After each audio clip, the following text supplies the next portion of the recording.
Guys, কেমন আছো সবাই? আশা করি অনেক বেশি ভালো আর সুস্থ আছো। তো কালকার মাংস ভুনাটা অনেক বেশি পছন্দ হয়েছিল, সবাই মিলে খেয়ে নিলাম। তো আজকে আবার মাংস নিয়ে এসেছে, আজকে অল্প বেশি করে নিয়ে এসেছে।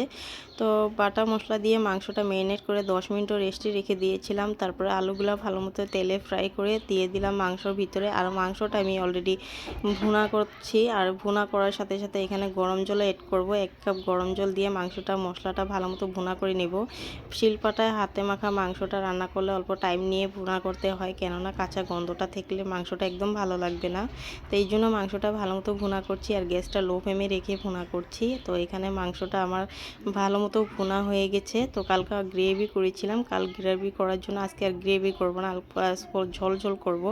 আর এখানে আলু চাল কুমড়ো দিয়ে ঝোল করব। তো অনেকে আছে চাল কুমড়ো দিয়ে মাংস খেতে চায় না, একবার রান্না করে দেখেন। আমরা আসামের ট্রেডিশনাল যেটা আমরা হাঁসের মাংস চাল কুমড়ো দিয়ে খাই, তেমনি আমরা খাসি মাংস চাল কুমড়ো দিয়ে খাই, অনেক বেশি মজাদার হয়। তো মাঝে মাঝে এইভাবে খেলে ভালো লাগে। আলুটা আমার ছেলের পছন্দ।